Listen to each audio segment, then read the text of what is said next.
to share like an interpretation of a scripture that I recently realized God showed me what it meant.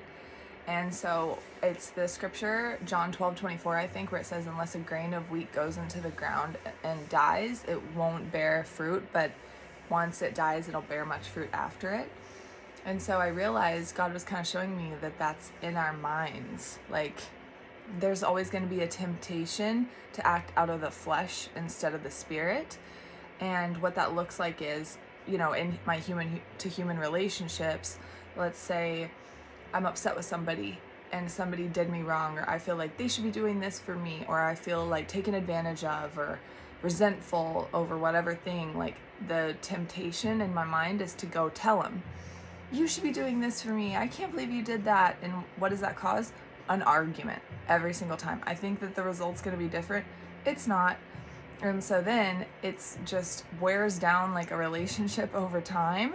And the alternative solution is to say, you know what? No, God, and like to lay my request before God instead, and to trust his path and his process of he'll show me if I need to take action, number one. But number two, he already has my request set in motion, so I can really trust him with these little aggravations, these little things that are coming up. And sometimes I have to learn that I can trust him through trying to do something in my own strength over and over and over again, and it just not working, and constantly feeling frustrated and disappointed. And, well, I told them that they should be doing this, or I told them how this was upsetting me, and I didn't get the result that I wanted, and they're still not doing it, or whatever. And so then God's trying to tell me, because you're acting out of the flesh instead of the spirit, and that's always going to be a temptation in our minds, is to act out of the flesh. And in our minds, it feels like a fight, like to sit there, wait on God and not act when you feel unjustified, when you feel taken advantage of, when you feel all these things, is like super hard to do. To say, no, you know what, I'm going to trust God instead, because it's like this invisible force. But I feel like through me messing up enough times, faith is actually being established in my life to say, next time something like that comes up, because I've messed up so many times, no, I have to trust God, because the alternative just does not work. And I've realized that through trial and error enough times.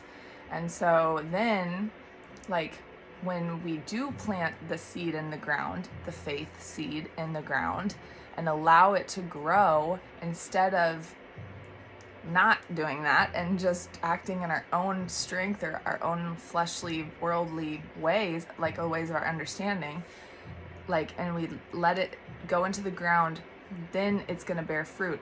And that faith process is like the dying of the flesh. It does not feel good. It feels like pain. It feels like uncertainty. It feels like doubt. It feels like the last thing on earth that you want to do. But the good news is that, like I just said, we're being trained, because we have no other option, to do that. And then that's how it bears the fruit. That's how I get my answer. That's how I get what I want.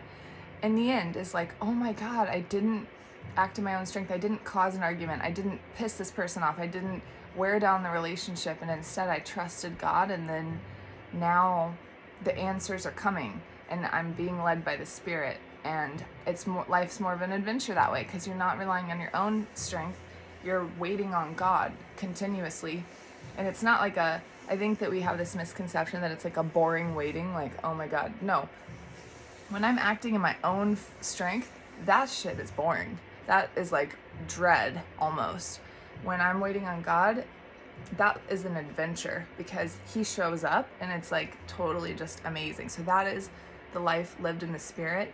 And I like what my friend said too recently about when we form our own opinions, then we take action based off of our own opinions, as opposed to laying down our opinions and trusting God and looking to God and saying, God, this is what it looks like to me right now, but I trust you and your path and your plan more than I trust my own judgment of this situation. So you show me. And then miracles literally start to break out at that point. It's amazing. So anyways, that's, I feel what that scripture really actually means. So it was kind of cool to me. So anyways, have a great day.